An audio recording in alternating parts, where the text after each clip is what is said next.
Welcome to the Sports Entrepreneurs Podcast. I'm your host, Marcus Lure, and today we're crossing over to London for coffee with my buddy, Murray Barnett. Welcome to the podcast, Murray. Thank you so much for having me. Yeah, looking forward to it. Spending a good hour with you here, early morning there in London, and digging through the career and the stories and the learning which you've had here over more than 20 years in the industry. So I know you've had plenty of stops there across different parts of your career. And let me just maybe highlight a couple for folks who don't know you yet.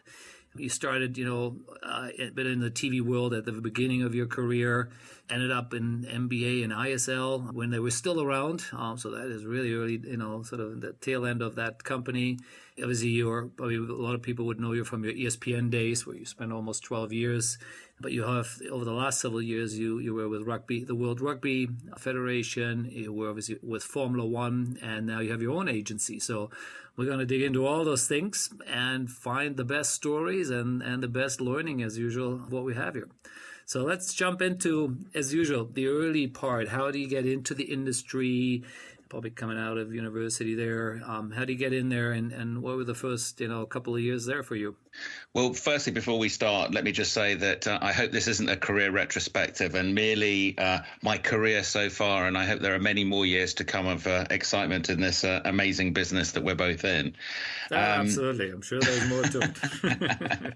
So I started off really interested actually in cinema, and I rapidly realized I was rubbish in front of the camera, and then thought actually what I'd like to do was to be more involved behind the scenes. And again, probably not artistic enough to be a writer or a director, but I became quite fascinated by the production side of things. So, how do you put together a film, and what are the different elements, sort of being the sort of, the Bruckheimer, Simpson kind of type figures who are sort of putting together the Top Guns and other shows of that particular era.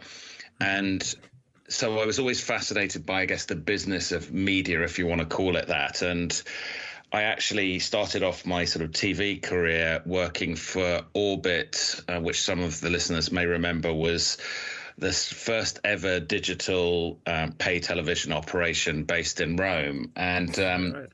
I kind of started off by accident, actually, because I, at the time, was working in public relations, and I applied for a job, and they made the classic interview mistake of when I went for the interview, they said, before we hear about you, let us tell you a little bit about the job. And as they started to talk about the job, I realized I was not qualified at all to do this job.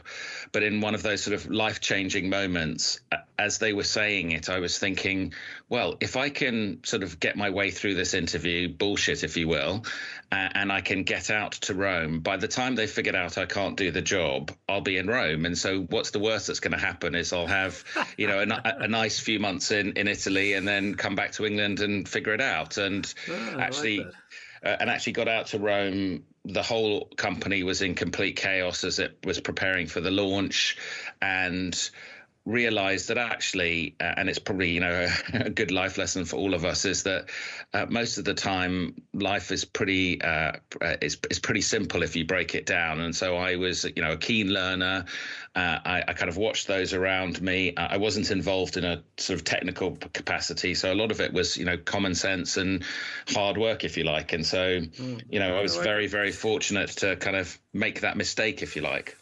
So fake it till you make it. I think we will hit that one. Now, how old were you, just to give us a sense here? What were we talking about here? Early 20s or? Yeah, so I think I was 22 at the time, 21, 22.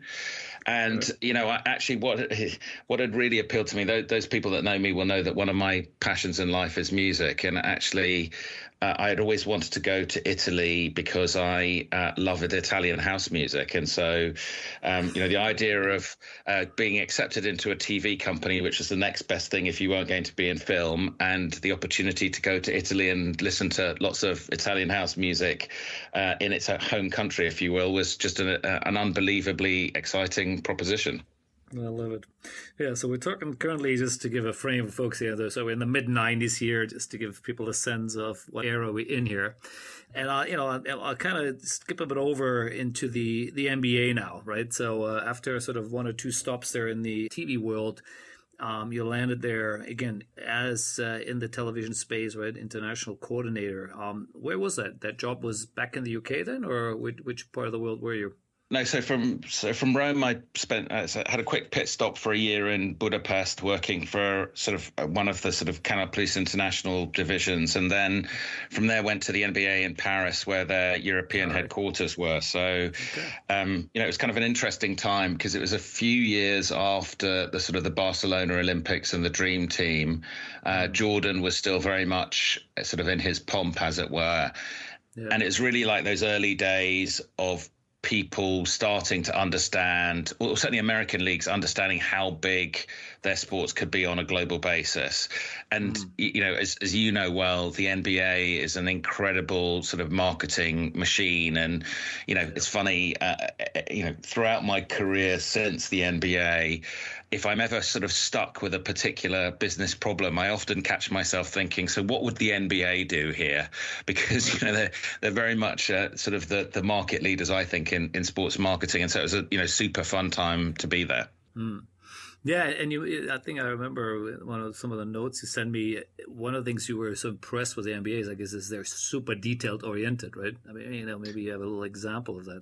Yeah, I mean, the whole thing at the NBA was always, plan, and plan again. And, it used to drive me sort of crazy because, you'd do everything from, timing, how long it took to walk from the car to the front door when David Stern came to visit, and stuff like that, which was really sort of very detailed. And that particular example is a little bit stupid, but the point being is that they went into that level of detail in a lot of the scenario planning and thinking about the deals that they were doing. And I think it's a good life lesson that you can't really plan too much. Of course, you have to kind of take advantage of circumstances and opportunities as and when they arise. But nothing beats sort of getting into that minutiae of sort of planning and organization. And David Stern was an incredible person to work for, in the sense that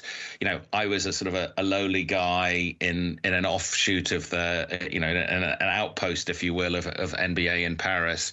But when he came to visit, he knew the minutiae of what was in the Canal Plus TV agreement, or he knew what the competitive situation was like in Germany.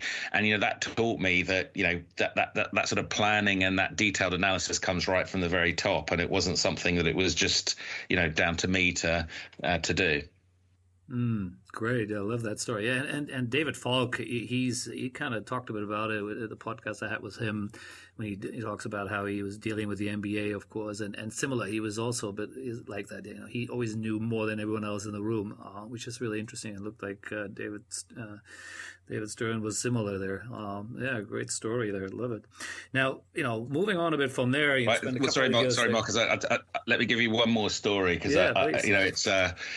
it's funny how these things work out. So my father is a sort of a career diplomat, and I remember when I told him that I was being British, I said to him, "Look, I'm going to move to Paris to work for the NBA." And firstly, he said, "So what is what MBA are you going for?" And I said, "No, NBA." And he said, "What's that?" And I said, "National Basketball League." And he said, that is absolutely crazy. Why on earth would you want to go and work for a basketball company? And then he came back to me about 6 months later, and he said, "You know what, Murray? I was at the gym, and I was talking to a guy that's a bit younger than me, and he was asking me what you do, and I said you were at the NBA, and he goes, 'Oh, that's amazing. I think you might be onto something with this NBA thing.'" I love it. That's a great story. Yeah, that's a cool one. I think my dad still hasn't figured out what I do for a business, to be honest, but that's 25 years later. So that's cool. I love it. Now let's jump a bit into, you had a bit, and again, another sort of year or two there with another famous name in the industry and on the agency side, and that was ISL TV. You joined them sort of late there in 1999, and many of us who've been around that long know that the ISL kind of disappeared in the early 2000s out of all sort of crazy reasons. So just talk about that a bit. How do you get in there, and then of course what happened during those 2 years you were there? How this thing all blew up. Yeah, well, firstly, I think probably most businesses, but I feel most in the sports and sort of entertainment businesses, they're very much relationship businesses. And, ever since Orbit, I've barely had to, luckily I've barely had to apply for a job, because nearly everything that's come since then has been through contacts or friends of friends. And indeed, the NBA came from somebody called Matt Hutchins, who's now working for Kroenke in Denver. He recommended me to Heidi Uberoth, and that's how I ended up getting the job at the NBA. Then somebody else I knew from Orbit was Tracy Coffin, was working at ISL. And so she said to me, would I be interested in going and joining her? And I think, this is probably analogous to a lot of people in their early careers, is that you tend to jump around a little bit more because the right opportunities arise at the right time. And, when I was at the NBA, I was very aware of ISL, and you'll remember those days. I mean, ISL was sort of, in the pantheon of leading sports organizations. I mean, they were the biggest. To put it into context for, perhaps some of the younger listeners, I mean, they were, the IMG plus, if you like, at the time. They really were the sort of the gold standard, and it was FIFA World Cup, it was Olympics. I specifically worked on the swimming and FIBA accounts, but but then I also sold all of the rights portfolio into Europe, and it really was heady times. And the two interesting things about ISL was, in many ways, they were sort of quite visionary. They were sort of on the cusp of sort of launching what we would call, I guess, OTT today. And they just missed the timing by a few months, and probably would have survived the debacle that was the ATP tennis if they had been able to float with this OTT idea. Yeah, they were looking to go public, exactly. But talking about the lessons you learn on this journey, ISL was a classic case of, specifically in relation to the tennis, is that if it sounds too good to be true, it probably is too good to be true. Yep. And the fees that they paid for the ATP at the time, whilst the idea was great, it's just the burden of how much they paid was too much, and that was kind of what really led to the downfall. I mean, that you could probably do a whole podcast with a variety of your guests just talking about ISL. In fact, probably a 10-parter. But it was certainly an interesting period. Yeah, exactly. I had a few folks already, and we've gone in a couple of directions with ISL. But it's it's always everyone has their own perspective, and obviously you were there, sort of at the tail end versus some of the guys I had were sort of there at the beginning, and so it's always really different. And I was still fascinated by it as well, because that was my first job too. Funny enough, I was a little event organizer, whatever they called me, venue manager at the 1994 World Cup in the US with ISL. So I have a little fondness to ISL, because that's how kind of my career started too. So you were sales, so you were selling TV rights, is it? Basically, was that the role, or? All right, yes. Okay. So anything specific you were selling, or I couldn't? You said earlier. Yeah, so I was account managing on a global basis for Fina swimming and FIBA basketball, right, and then selling all of the ISL rights, largely in Eastern Europe and a few France and Italy and a couple of other territories. Got it. Cool. All right. Swimming and basketball, I love it. Now, so then, again, ISL kind of goes up in smoke there, declares bankruptcy and all the fun stuff. How do you land at ESPN? Was that, again, another sort of intro from someone, or, how did that next job come about? Well, that's quite a good story. So there was definitely some sort of bumpiness towards the end of ISL, and it's easy to say in retrospect, the writing was on the wall, but I think at the time, I didn't want to believe that it was kind of really imploding. So I remember going to Sportel Miami, and I think it must have been 2001, where I should have known the writing was on the wall, because my credit card wouldn't work, and so I actually had to book the flight on my own personal credit card. And I went to I went to Sportel Miami to tell everybody that reports of ISL's death were greatly exaggerated and everything was going fine and all the rest of it. And one evening I met Russell Wolff, who was heading up ESPN International, and he said to me, I've heard your name a lot. We should talk. And he said to me a few weeks afterwards, I want to offer you a job to be employee number 1 for ESPN in Europe. And I said to him, thank you very much. Really appreciate it. But I really want to stick with ISL and see how it goes. And literally about 10 days after that, ISL finally imploded. And I called Russell back and I said, that job you were offering me, is it still available? And, luckily it was. And sure enough, a month or two later, I joined ESPN as employee number 1 in the Disney offices in London. And it was it's kind of funny, literally turned up on my first day at the Disney building. Nobody knew that I was supposed to be there. And I ended up sort of reading the newspaper until about 1 o'clock in the afternoon when sort of the East Coast had woken up, and was then, able to get a computer, a place to sit, get in touch with the right people. And, from there it led to sort of, 11 and a half great and super fun years. Yeah, let's spend a bit of time there and dissect all that a bit. Now, Russell Wolff, was he your direct supervisor or superior in that sense? Was you were working with him, or because he's obviously well known around the world too? Yeah, so I started off working sort of directly for Russell, and then pretty soon after that, it must have been probably 6 months or so, Timo Lumet joined as managing director for Europe, Africa, Middle East. And so worked very closely with Timo for a couple of years, or maybe it's a little bit longer than that, 3 years or so. And then ended up, there were a couple of other people that Ross Hare and Lynn Frank, who came sort of after Timo left to go to the Olympics. So ESPN International, which I guess it's called, right, out of the UK then, what was really your remit? Go take the ESPN channel and bring it around the world? So you were selling to pay TV operators, or start new channels in other countries, or what was really the focus of the group?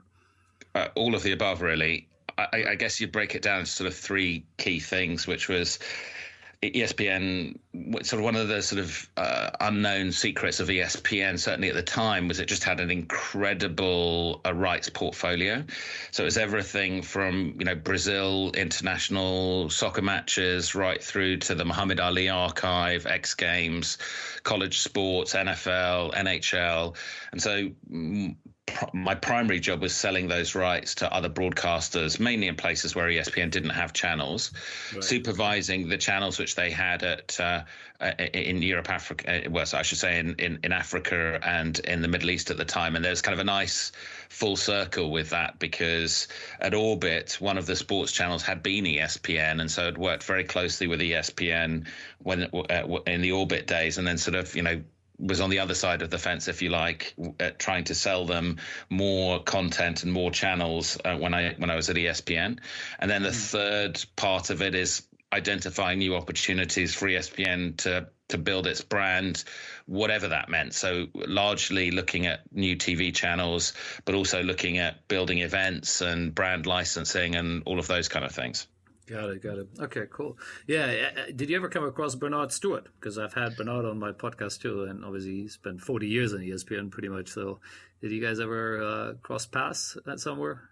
Bernard's a good buddy of mine, and I listened with great pleasure at the podcast that you did with him, because aside from having probably the best voice in sports, he's also just an amazing character and a lovely person. So I loved listening to that. And I mean, he was he's certainly a mentor for me in terms of my time there, and was always a great support to everything that I was trying to do.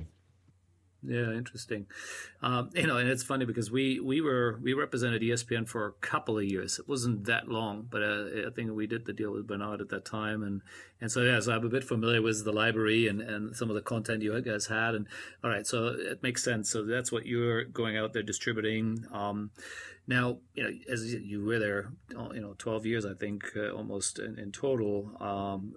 Now later on, you were sort of part of ESPN rather than ESPN International. I don't know whether is that it's just a different name, or it was a different kind of role, or you were always sort of really on the international side of things. No, always pretty much on the international side of things. I mean, certainly spending a lot of time with the guys in the US and coordinating carefully with them. But those sort of 12 years were really when ESPN was on a tear in terms of its international and certainly European expansion. So you may recall during that period, we also launched ESPN UK with a package of Premier League that was acquired from Setanta and then acquired directly from the Premier League. And that was, a super fun time to be involved. And, people often say when you spend 12 years somewhere, what's keeping you there? And I said, every time I got bored, something new would come along that was, exciting that I wanted to get involved with. And whether that was, having an X Games in Dubai, whether that was launching a channel with the Premier League in the UK, there were tons of sort of exciting things that ESPN was at the forefront of at the time. Yeah, exactly. Let's talk a bit about it, especially the UK channel and of course Premier League rights in it. Again, from my recollection, it didn't last very long, right? It was, I don't know how long. Do you have to admit? Was it one sort of block of 3 years, or how long? 4 years. 4 years. 4 years in total, right? So again, obviously the idea makes sense, right? It's the top content in the country, and here comes the biggest maybe potentially the biggest sports broadcaster in the world. Everyone knows, comes in. What didn't work? Why did it only last 4 years? What from your perspective? I think it's probably a problem that a lot of rights holders face, which is, a lot of, let's call them content renters face, which is that is all you're doing. You're just renting the content. And so sometimes you end up becoming a victim of your own success in that, if you attract a lot of people because you've got the right content mix on your channels, you then end up inflating the price for the next time that the rights come around because you need them more and the rights owner sees how popular they've been for you. So it becomes sort of this slightly paradoxical thing if you almost don't want to be too successful. I think also, as you know, it's kind of mandated that the length of contracts in Europe are mandated by various sort of competition regulation. And so really, a 3 year cycle is not enough time to really be embedded and to make a name for yourself. And I think you see how ESPN functions in the US with 10, 15-year deals, which look eye-watering at the time, but it gives them some certainty in the future. And of course, ESPN UK was caught a little bit by the fact that there were other people coming into the market. So you had BT that was sort of much more focused because they had another revenue stream, which was to build their broadband subscriber base. And so it became quite difficult for an ESPN to sort of compete when their sole revenue source was subscriptions from the channel. I'm exaggerating slightly because, there's obviously sponsorship and advertising and other things, but really it was a sole revenue source in terms of subscriptions. Yeah. Yeah, it makes sense. So did you guys, and then again, you would know, so you didn't manage to renew the rights, and then on the back of it, not having Premier League, the decision was made, it doesn't make sense to have the channel at all, or what was sort of the sequence here?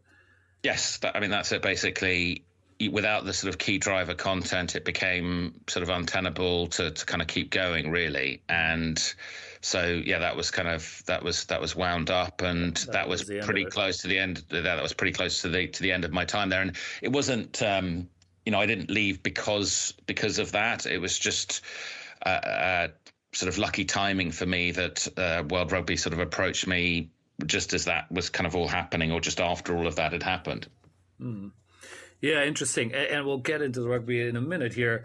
But, the 12 years you were there, from as early 2000 to, let's say, mid 2013 here, that obviously is somewhat the heydays of pay TV around the world, right? All over the world, pay TVs are popping up and spending, huge amounts of money, driving obviously the rights fees up, but also driving, of course, the channel distribution, right? What would be sort of an example of where you say, wow, this really worked? The UK example maybe worked for a period of time, but maybe in the long run wasn't it was just, as you said, wasn't sustainable. But is there a particular territory in the world where you go, wow, that's where ESPN went in and really did a good job, outside, let's say, leave Asia alone, because that's another whole story altogether.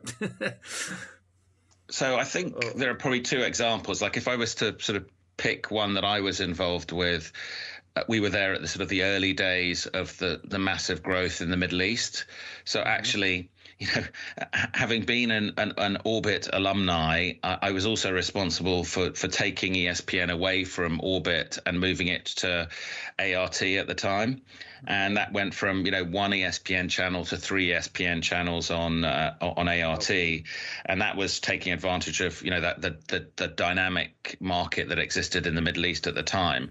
But I think if you were to look at sort of one around outside the US that's been a really sort of big success for ESPN, and certainly has had a lot of longevity, it's sort of ESPN Latin America, and I think that was largely down to some of the listeners may know Guillermo Tabanera, who's very well known in the sort of Latin American sports media environment, and just a very, very smart operator. Obviously, having local offices in Argentina was absolutely key, and in Mexico. And in some ways, they benefited from being sort of roughly in the same time zone as ESPN, because I think that just, that ease of communication at the time really helped. I think also there were some similarities and better understanding around certainly sort of, let's call it Hispanic / Latin American sort of culture and trends in the US, as opposed to say somewhere in Europe. I mean, Russell Wolff always used to joke that when he was with his ESPN domestic colleagues, they would say, so what's the weather like in international then, Russell? But it's kind of it was seen as this kind of amorphous one territory place, whereas in actual fact, certainly when you get to Europe, what works in Russia is very different to what works in Spain, both in terms of sports and in terms of structure. Whereas arguably, I think in South America and Mexico, there was probably a better understanding at ESPN of how those worked. Yeah, and I think the cool part about it as well, just listening to you, is of course it gave you a massive exposure right around the world. From the sound of it, working in the Middle East, working in across Europe, and throw a bit of Latin America in the mix. I don't know how much you were doing in Asia, but that's huge, right? I mean, those are just amazing territories, and I'm sure tons of learning on the back of it, right? Yeah, absolutely. And I think the other aspect to it was the sort of the Disney relationship, because ESPN in the US is probably at the time was certainly very independent of Disney, whereas I think the international offices of ESPN were much, much closer to the sort of the Disney company as well. And being exposed to the likes of Bob Iger and people who were working at Disney, it was fascinating to sort of see how they think about things. And, you talk about the smartest guys in the room. I think I haven't met many people that are smarter than some of the people at the top of ESPN and Disney. So, that was a great opportunity to spend time with the likes of Bob and George Bodenheimer and Bernard and a few others. Yeah, that sounds like fun. Now, let's have a quick one before we move on here. Is we touched on it earlier, but the ESPN MVNO, which stands for Mobile Virtual Network Operator, which is basically a subset of another operator. And I believe ESPN was trying to launch one, one went in it. Maybe didn't work exactly the way, but then on the back of it, obviously a new business sort of came out of it. Just share a bit of what you know about that. Yeah, so I think it's an interesting thing that I learned at ESPN was that ESPN was never afraid to trial new things or to do things a bit differently. And it was generally a philosophy of sort of, let's try 10 things. We know that 5 of them are probably going to fail. 3 of them will be a modest hit and 2 will be, super hits. But unless we do all 10, we don't know which is going to be which. And the MVNO is a great example of that. And, they launched ESPN the phone in the US. It became pretty apparent immediately after they launched it that despite having invested a lot of money in it, that they just didn't have the, let's call it, telecommunications know-how. And so they were smart enough to recognize it wasn't going the way that they thought it was going to go, and to terminate it fairly quickly. But then also, be analytical as to why it wasn't working. And coming off the back of that, they became one of the largest sports mobile publishers in the US because of the learnings that they had made of what works on a phone and doesn't work on a phone. So, they were able to sort of turn the defeat into some sort of victory or new type of business, if you like. Smart pivoting there, right? I like it. Yeah, and I totally agree. I mean, in any business, doesn't matter which one, that is always the key to the puzzle. So that's a great example, even in a large organization as big as ESPN is, how they did that. Yeah, no, cool stuff. Now, let's move on a bit here then. Let's talk rugby, right? So, as you said earlier, sort of at the tail end of ESPN, there was a new opportunity coming about, and you ended up again moving on, I guess, as sort of head of broadcasting then for World Rugby. Just start there. Where is World Rugby based? Actually, are they UK based? I'm assuming. So World Rugby, or IRB as it was at the time, was actually based in Dublin, but they had opened a UK office or a London office because they were launching the 2015 Rugby World Cup. So I spent a couple of years sort of London-based, if you like, working out of that office, and then subsequently the last couple of years sort of based somewhere between London and Dublin. But, as the sort of governing body of the sport, it was quite an interesting transition to go from what was ultimately a purely commercial business like ESPN to sort of let's call it a regulatory body in World Rugby, whose job was as much about growing the game, protecting the sport, as well as the sort of the commercial angle. And the other interesting thing for me was it was a much broader role than just media. It was although my title changed a little bit throughout the time, I was effectively chief commercial officer the whole time I was there, and that that encompassed all aspects of sort of the commercial running of the sport, from licensing and ticketing and hospitality through to sponsorship and TV rights. Cool. Again, sounds like a great place, fun place to be. So which World Cup were you involved in? Which one was it at that time, which you were working on, I guess, bringing in sponsors and all the fun stuff, and where was it hosted? Yes, it was the 2015 Rugby World Cup, which was hosted in England, and then obviously the planning for the 2019 Rugby World Cup, which was in Japan. Right. Okay, cool. Yeah, so two big ones.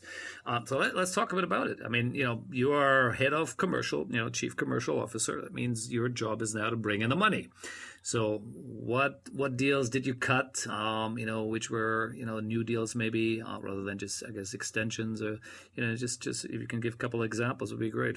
Well, so I was responsible for Rugby World Cup, but then also all of the other competitions that they run, and certainly in sort of your neck of the woods in terms of Asia, Hong Kong Sevens is probably one of the better known sort of large scale events. So working on that as part of the World Rugby Sevens series, and so was responsible for sort of actually putting that series together. And then also negotiating with Giles Morgan at HSBC at the time to sort of renew HSBC's agreement for that. And, in some ways that was, although Rugby World Cup is very big, that was probably the most complex and certainly for me most interesting thing, because you're actually trying to create and build a much smaller sport, because arguably the Rugby World Cup is, one of the top international sports events in the world. Absolutely. And I won't say it looks after itself, but it's not. The challenge isn't as big as trying to develop something from scratch or something brand new. So we were very lucky at Rugby World Cup to have 6 amazing top level partners who all ended up renewing. And then we also had a lot of support from TF1 in France and ITV in the UK, who again both renewed.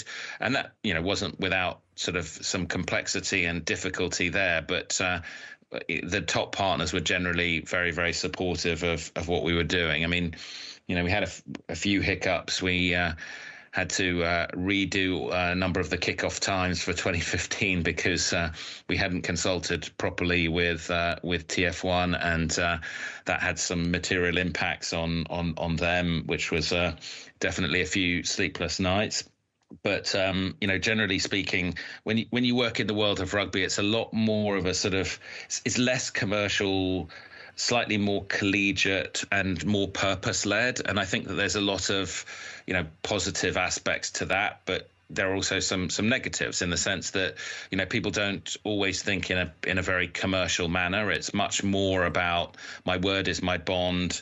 And, you have to kind of, I always remember Brett Gosper, the CEO at the time, sort of calling me into his office and saying that one of the unions had complained about me, saying that I was taking too commercial a view on things. And, Brett sort of laughed and said, I'm very happy to hear that my chief commercial officer is being very commercial, because that's what we've hired you to do. But there's definitely that kind of, dynamic where, the unions didn't always want you to see it as being all about the money. Yeah. It's interesting, and again, you don't hear that often, right? I mean, every sport at the end of the day is all driven by money, and some more than others, of course, and we'll talk about later when we go to your F1 career that, I'm sure they're a little different there. But, I guess rugby has a bit of that feel to it, maybe, and now hearing it from you, from an insider, that's a really interesting story.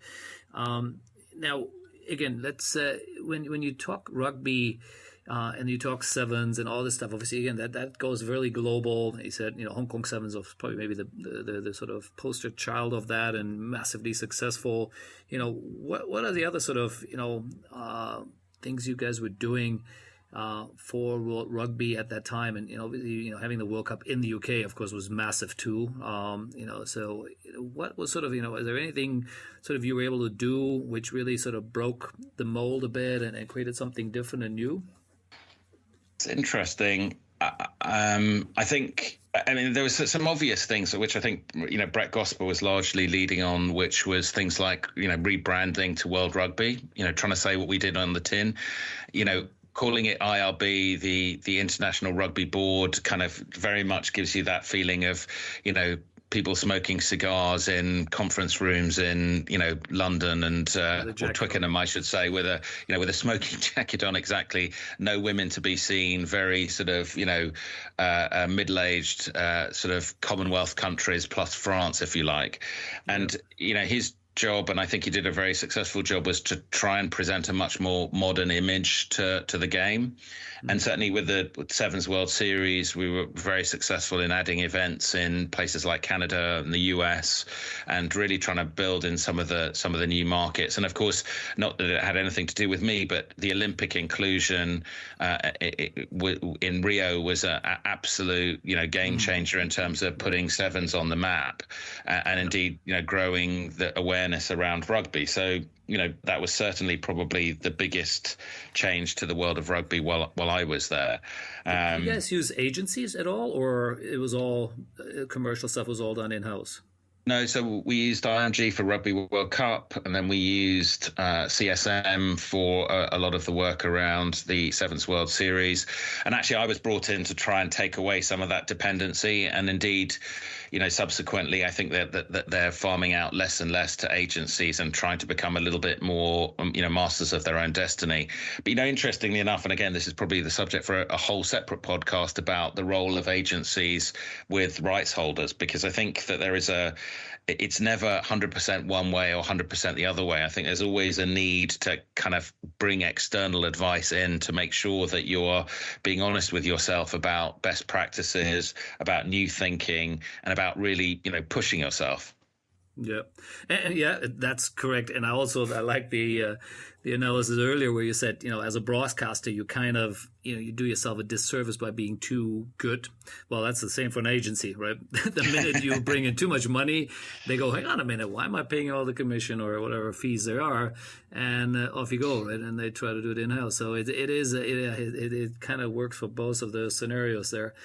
Now, before we move on into your F1 world, just, I don't know if you can share some numbers. I mean, how big is the Rugby World Cup? What sort of numbers are we talking about, even in totality, what is out there, just to give people a sense of the scale and size of this? Well, the way that it works for the certainly for, I should say, World Rugby and Rugby World Cup, because they're somewhat analogous, is that effectively after each Rugby World Cup, World Rugby spends the following 4 years drawing down against the revenues that it makes. And in totality, I think it's in their annual report that they're making sort of 250 million on a Rugby World Cup, and that's grown considerably. I think that's the number for 2015, and I think it's grown fairly considerably since then. So, when you compare it against some soccer numbers, it's relatively modest, but it's still a fairly substantial amount. And the key that World Rugby is trying to focus on at the moment is trying to actually diversify a little bit their sort of where the revenue is coming from, so to try and bring more of that coming out of the sevens and other things. But the Rugby World Cup is just such an utterly unique experience. And I'll share one little story with you before we move on to Formula One, which was probably one of the most extraordinary things I've ever been involved with. Was actually Maradona coming to the Rugby World Cup at Twickenham. And I think probably most of your guests, if not all of them, and you included, have met a bunch of athletes and famous people on our various different sports journeys, but I've never seen anything quite like the sort of adulation and charisma that exists around Maradona. And he turned up and he was literally, he needed 4 bodyguards, not just to stop him getting mobbed. He couldn't really walk through the crowds because everybody was coming up and wanting to talk to him. And so we took him up to the hospitality suite, and I was looking after him, and I saw one of his bodyguards who was called Tiny, which was not a reflection. It was exactly the opposite of how big this guy was. I saw him leaving the suite after he'd had a quick chat to Maradona, and he came back about half an hour later, and he came back with sort of a pile of food all wrapped up, and it turned out it was sausages and chips or whatever. And I said to him, "So Tiny, why did you we're in hospitality, you've got all this food here?" And he's like, yeah, but Maradona's just he just likes like sausage and chips. he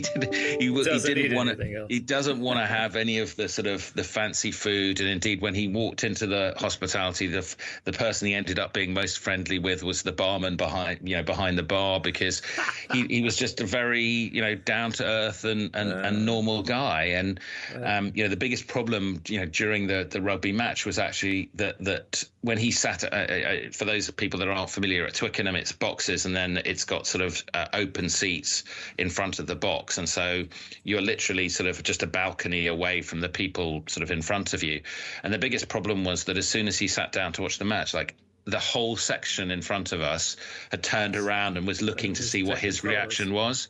And in the end, at one point he almost had to say, "Look, turn around and watch the rugby that's happening in front of you. Don't pay any attention to me." It's incredible.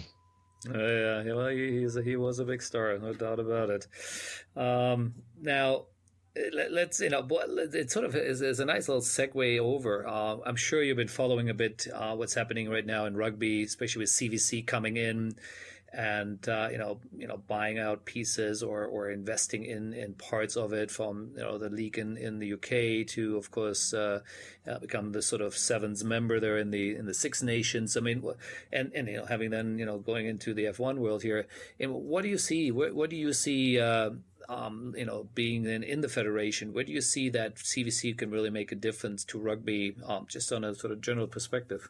So one of the issues that you have, and it's probably not exclusive to rugby, I'm sure it's true in a bunch of other federations as well, is that the way that governance is structured means that unless you bring some external I'm not sure quite what the right word is, pressure or influence, it's very difficult to change your funding models or to effect rapid change. And I think that's going to be the biggest impact that CVC could have in the rugby world, is actually sort of pushing change to happen more quickly, because I think that there is a bit of inertia that exists in a sport like rugby.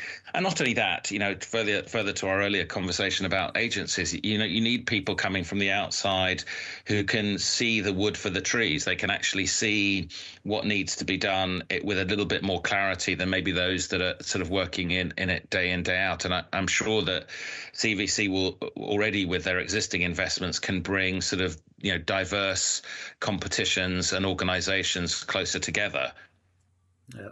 No, I think that makes sense, and yeah, that's a good reason why you want people like that around with the right amount of money, as well as bringing different expertise and skills to it, and that makes all the sense in the world. So it'll be interesting to see that, of course. So let's jump into the world of F1. So you did your rugby, and now you decided let's do some motorsports here. Again, how did that happen? Where was that that handover here? Well, as we talked about earlier, I had met Sean Bratches and got to know him pretty well when I was at ESPN, and we had stayed in touch. And then he used to come to London, sort of, I'm a Tottenham Hotspur fan and he's an Arsenal fan. So we ended up, having a lot of banter over the years about our relative rivalries on the football pitch. And, he used to come a couple of times a year to London to see Arsenal play, and would usually give me a call and either give me a ribbing or we'd go out for a beer or something. And he said, look, I've accepted a job as managing director under Liberty for Formula One. Will you come? And I said, yes. And it goes, and I said, well, so what's the job? And he goes, well, I haven't quite worked that out yet. But are you interested? And I said, yes, absolutely. The opportunity to work on something like Formula One was just, whatever the role was, I just didn't really feel like I was going to be able to sort of turn it down, because, Sean used to refer to it as the 60-year-old startup, because Bernie was brilliant in many, many ways.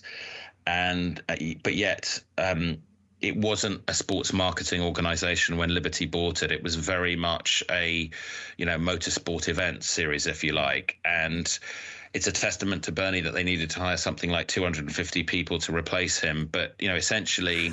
I haven't heard that one number yet, but I wouldn't be surprised. He was a big man. Yeah, I mean, essentially, it was, the cupboard was bare, if you like. There was no digital activation. There was nobody really managing sponsorships. There was sort of no forward-thinking marketing about how to grow the interest in the sport. And so Liberty was literally starting with a blank sheet of paper, and that's kind of an intoxicating experience to be involved in. And so I ended up joining as sort of head of commercial partnerships, so looking after effectively all their sponsors, and then trying to figure out how we would add some more to the roster and make it bigger and better. But just to your earlier point about CVC, I just don't think CVC is ever going to find a model like they found with Bernie, because that is just such a unique set of circumstances. And, they did astonishingly well out of that investment. And, I think that in many ways they're looking to find that again. And it's just going to be very, very difficult, because, as I said, it was such a unique set of circumstances where you have effectively one person running the sport. Yeah, I agree, and I've heard that a couple of times from others as well. That it was lucky. Luck is maybe the usual luck you make. But they had it was so different, and it's going to be very difficult to replicate in that same format. That's for sure. Now let's stick a bit more here around the F1 world. So you were head of global sponsorship, commercial partnerships. Again, is it you bringing in new partners, obviously, for the race series, which means it's branding on the racetrack side? Obviously, the teams do their own stuff, or how would you describe exactly what you're doing there those couple of years? No, that's pretty much exactly what it was. It's very much the trackside advertising and hospitality that you as part of a package that you're selling to the sponsors. Right. But I think you're also trying to work more closely with the teams to try and work out how everybody can benefit from growing the sport. So, a lot more coordination with the teams around what their sponsors and sponsorship requirements were, trying to work more closely with the circuits to make sure that they were also able to maximize their sort of commerciality, if you will, but then primarily finding new partners. So the scale of the agreements is just huge. And so it was a material difference if you lost one, and it was a material difference if you could add one. And so the sort of the desire to grow that roster was one of the reasons why Liberty bought the company, is that they saw huge opportunities in the sponsorship space. They also saw the opportunity to add new races, but also just saw it as an undeveloped asset, if you will. Yeah, I totally agree. I mean, we had, our experiences over the years with F1 as well. In some cases, trying to bring some sponsor to them from Asia. Obviously, we did the same with teams, but also, working with them on hospitality. We ran their Paddock Club program when they had races in India those years, and so it was fascinating to work with it in this world. Now that's maybe there's one or two specific deals where you were involved in the new sponsors. I mean, from obviously Johnny Walker is there. You got DHL. Over years had done a lot of different things. Is there anyone in particular which you brought in during your 3 years there, or? Yeah, so I think we brought in the largest ever deal that has been done anywhere in Formula One, I believe, which was Aramco. Right. A 10-year deal. First time they'd done a global sponsorship, and indeed, you'll see it on the track today. And that was a really interesting and exciting one to be involved with, as much because they had been approached by so many other people. And as you can imagine, with the richest company in the world, every sports organization had been to them. And so it was intellectually, it was kind of a satisfying experience to try and work out how you get to the right people, how you convince them that it's the right thing, how you put together the right proposition for them. So it's quite a fun thing to put together.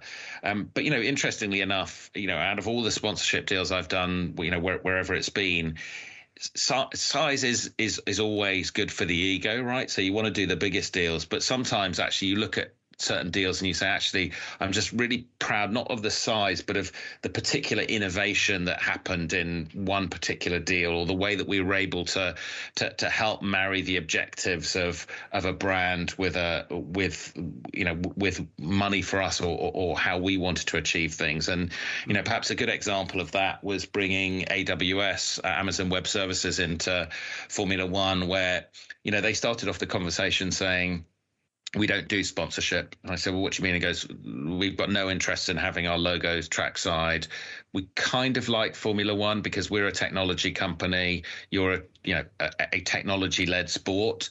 So we can see that there's some synergies there. And we just but we're not a sponsor. And so we kind of took that and said, okay, well, so what is important to you? And anyway, through a long sort of iteration process, we came up with this idea of F1 Insights powered by AWS. And you'll see them on air today, a bunch of different graphics which are effectively trying to unlock some of the mysticism around the sport for the casual viewer through very specific graphics. So the idea being, we're presenting you some interesting insights into the race, which are created by having Amazon Web Services products crunch numbers very quickly to help unlock unlock interesting stories for you. And that was not necessarily the biggest deal that I did at Formula One, but one that was, really exciting. Yeah, I can see that. And AWS is an amazing company, so they will bring smart money along, right? It's not just a nice check potentially they could write, but there's obviously a lot of really clever people again who can also make the sport better, right? And I like these type of deals too, where the sponsor really can add value, whether it's from a technology or in other forms, right? Now, I want to stick a bit on Aramco. I mean, first of all, not everyone in the world probably knows who they are. It's a large, as you said, it's I think it's as a value from a valuation, I think it's the largest company in the world, right? It's the Saudi national, I guess, oil company. So now, did you ended up flying in and out of Saudi then for those deals, or how can you visualize doing a deal with the largest company in the world out of Saudi? Well, firstly, I should say that Rob Slocum, who's now the joint managing director at CAA Sports, was sort of pretty instrumental in terms of putting the Aramco deal together. And that's as much, his tenacity in terms of finding out the right people, and then him and I sort of tag teaming on putting the right deal terms together. and that included, flying out to see them in eastern Saudi Arabia and in Dhahran. And for me, that was kind of interesting because I grew up as a child in Saudi, so it was kind of fun to sort of go back there all those years later. But what really unlocked the deal for us was that we were able to get to the right mix of people. So it's kind of the cliche of putting together that matrix of people that are decision makers, that are influencers, et cetera, and putting the deal together and being able to sort of make that work for us. But we were also, I do believe you make your own luck, but we were lucky that we came across a couple of people in Aramco who had previously worked for Philip Morris, and obviously Philip Morris had a long history in Formula One, and so they were very understanding of the value of something like Formula One, and were able to help us translate the value of Formula One into a language that the Aramco management could understand. And I think if I was sort of advising anybody, and I'm sure many of your previous guests would say the same, is that with a lot of these deals, you've got to be prepared for the fact that it takes a long time from start to finish. I mean, arguably Aramco was lightning quick, and it took 12 months. But also it's just tenacity. It's just hanging in there because, it was that classic thing of, I was utterly convinced the deal was dead. And, the next day they called me up and said, we want to do the deal. So, it's kind of sticking at it. Yeah, that's I love that. Now, is there an official number out there of the value of it?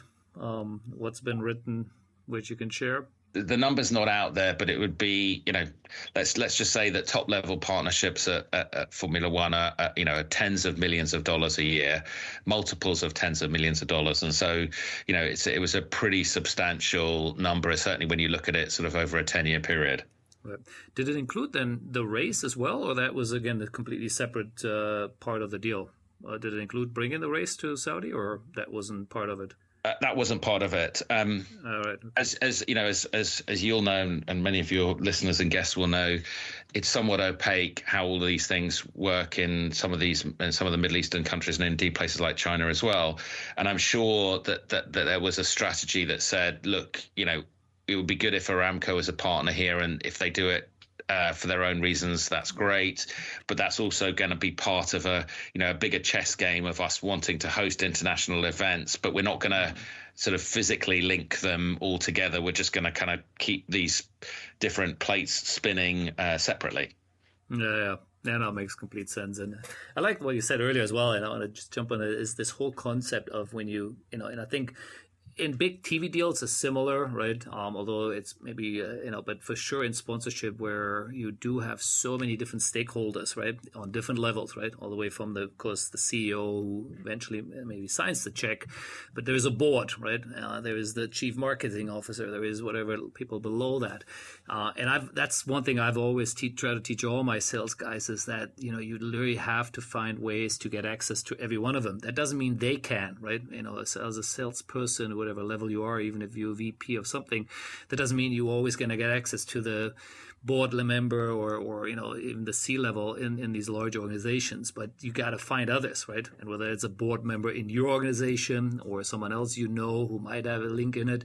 So I think that's a huge learning there, and it's interesting to hear that you said that as well. That you guys obviously work closely there with another agency to really tackle that and then just go through it. It's a big process, and it takes that type of effort, right? It's like a little operation, right, to get these deals done. 100%. And actually, the other observation I'd have is that two observations. No two sponsorship deals are the same. They're all very, very unique and different in terms of the way that they're put together and how you attack it and approach it. But also, somebody's title doesn't necessarily correlate to their importance in helping you get the deal done. Right. So you frequently make the mistake of kind of, if I can't get to the head of the sponsorship or the CEO, then I can't get the deal done. Well, actually, who's to say that somebody actually quite lowly in the marketing department isn't somebody that ends up playing golf with the son of the CEO every weekend and tells him that Formula One is the most amazing thing. And then the son says, Dad, have you ever thought of Formula One? And all of a sudden, you've made a connection there. And indeed, I don't think I'm betraying any confidence to say, that happened to a certain degree with Aramco, in that the CEO wasn't a massive Formula One fan. But was confident enough because a few people in his inner circle said to him, no, we really think this Formula One thing could be a good thing. He just, he shrugged his shoulders and said, well, if you guys all think it's right, then let's do it. Right. Yeah, no, that's a great example. And again, it's true. Is that we've TSA has been in for 20 years involved in the TV world and in sponsorship, and I've obviously therefore I'm allowed to play in both of those buckets too. And there is a huge difference. A TV deal is reasonably straightforward. The big difference, of course, also is in a TV world you have a broad, let's say whoever is the buyer, it's called a broadcaster.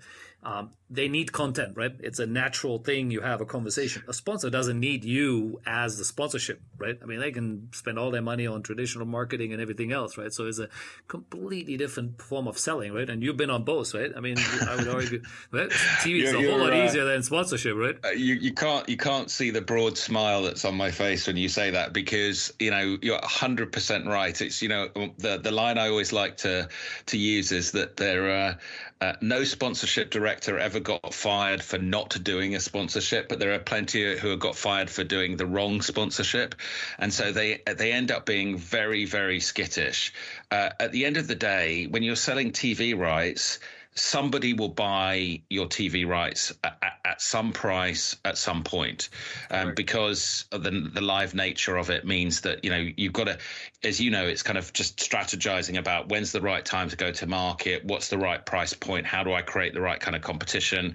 And obviously you end up the day before a competition starts with no broadcaster saying I almost will give this away just to get it on air, because otherwise the utility of it is gone.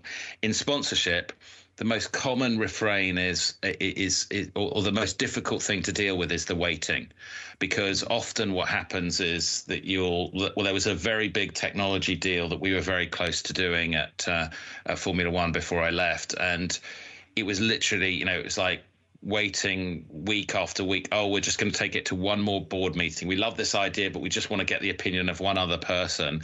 And then, of course, what happened was that just on the cusp of signing, the pandemic hit. And even in those very early days of the pandemic, it just made everybody very skittish. And so immediately they were like, well, we're going to delay this 12 months now because there's a bit of uncertainty, sort of economic uncertainty in the marketplace. So we'll just see how things go. And then, of course, it didn't end up happening because the impact of the pandemic was much greater than was realized at the time. But that kind of fearfulness that exists in the sponsorship environment is much more prevalent than perhaps you get in the TV market. Yeah, no, I totally agree. As I said, I've been there, done that, and I would completely agree. It's a completely different kettle of fish there. Yeah, cool. Look, let's wrap up here. F1. You do, when I was looking at what you had on LinkedIn, you did mention also esports and fan festivals and other stuff. So, were there anything specific you were doing in that area, or how was that evolving as part of your sort of sales pitches to sponsors? Certainly, the contracts changed a lot from just being about signage, visibility, and hospitality to including, a more 360 holistic modern sponsorship proposition. And, going back to what I talked about in the ESPN days, Sean Bratches, having been a very senior alumni of ESPN, took that same philosophy of, let's throw a bunch of different things at the wall and sort of see what sticks. And so, we did a huge fan festival in the center of London. We did one on, in LA and a bunch of other places. We did a extreme innovation series with the likes of Steve Wozniak, one of the founders of Apple, to sort of see if there's a business conference element that sits with it.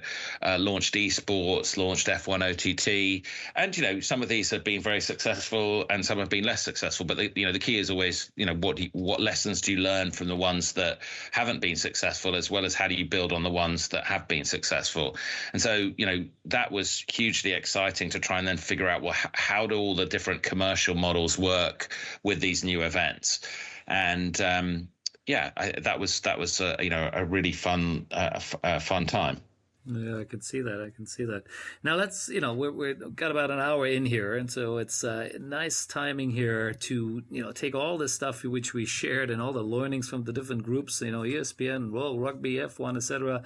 And now you are, founder, CEO of, or joint partner there at 26 West Sport, which you launched somewhat middle of last year. Share a bit about what is the vision of the company and what you guys are doing. Was somewhat accidental, to be honest with you. So when I left Formula One, I sort of planned to, take 6 months off, go and climb a mountain, find the meaning of life, probably some kind of midlife crisis. And then obviously with the pandemic, I was left looking for the meaning of life down the back of the couch. So it was, I was sort of sitting at home, and a few people had approached me asking about, could I help them renegotiate some of their rights agreements, bearing in mind the situation we had with the pandemic? Would I also help them with some new business ideas? And so that sort of formed that sort of coalesced my thinking around perhaps sort of putting those all under an umbrella. And so, a lot of what I'm doing is advising organizations on the very broad commerciality of sport. So it's everything from people looking to stage events and understanding how they might refinance the costs of the staging events through commercial channels. As I mentioned, reorganizing. I'm doing some straight sponsorship agreements for some people, or trying to match some sponsors with some potential events, and indeed some TV distribution. So pulling on some of the strands from a bunch of my previous roles, and enjoying the breadth of it. And I think that's probably been part of my sort of conundrum or challenge has been that I've been involved in such a wide area of commercial sports, of the commercial sports world, that I'm somewhat selfishly reluctant to settle on one particular area. And having your own consultancy allows you to be very self-indulgent and just work on the projects that you want and be involved with a wide variety of different people. And perhaps more importantly, get to work a lot with, people that I've met throughout my career so far. And who knows what the future holds. I've given up trying to predict what the future looks like, other than to say that it's always very different and much more exciting than you expected it to be. Yeah, no, that's good. That's for sure. Now, again, you've been for 20 plus years, which we touched on. You were, let's say, you worked for others, even though certain roles clearly gives you lots of autonomy. But now you are truly your own boss, and this is the Sports Entrepreneurs Podcast. So it's a, good way to finish it off. How is life as an entrepreneur compared to, knowing there is a regular paycheck coming, every month? So one of my observations is you have to be careful. I mentioned about being self-indulgent. I think you have to be careful that you balance that with a clear proposition, and that you don't just take everything that comes to you. I probably made the mistake early on to get involved with too many things full stop, but also too many things that were just things that I wanted to be involved in, rather than could see a financial reason to be involved in. And so you have to kind of almost, and I don't know if you do the same, but I try and bucket things a little bit, where I say, okay, this isn't making me a lot of money now, but hopefully will grow over time. This is stuff which is kind of bread and butter, nice enough money to just kind of, that keeps turning over. And then perhaps a third bucket, which is a little bit more altruistic, and just either indulging a particular passion or trying to give back a little bit and support different organizations that maybe wouldn't be able to afford a day rate, or a consultancy that a commercial consultancy fee. So I kind of try and divide it a little bit like that. I think it's a good way of looking at it. And yeah, definitely over my 25 years doing this, you always have to, you're always going to end up doing a little bit too much. I think it's just a basic habit of people, because you do get excited over the ideas and stuff, and then you just need to quickly, get yourself back into, stay focused on what you what you know best. You need to watch that you do things which obviously generate revenue, and but yeah, you do pick things where you won't know initially what it is all about, and they potentially in some cases turned into the biggest opportunities, for us. But that was probably WWE, where I had no idea that this thing could make money, and became probably our biggest money spinner we've ever had as a property, just because one of my staff was excited over it and thought this was something we should be getting involved in. So I'm sure you'll have a bit of that as well. And our passes will continue to cross as they have over the years. Maybe not as much Sportels anymore, since I don't know the last time they even ran it properly there, but maybe other places we will catch up. So, Murray, this was good fun. Any last thoughts here on anything else you wanted to share on things you're doing, or we can wrap it up?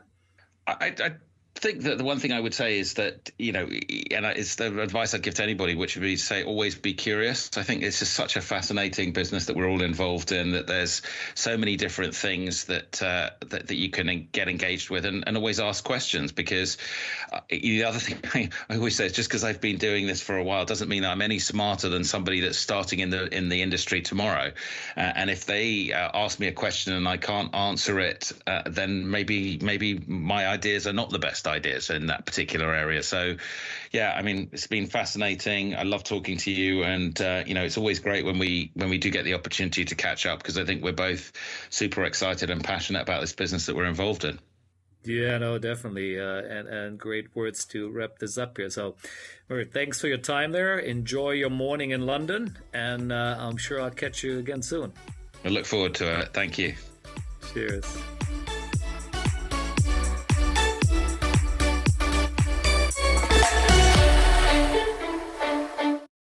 The Sports Entrepreneurs by Marcus Luer podcasts are a collection of interviews and stories. All content in this podcast is the copyright of Marcus Luer. Reproduction and distribution of the presentation without written permission of the owner is prohibited. All rights reserved.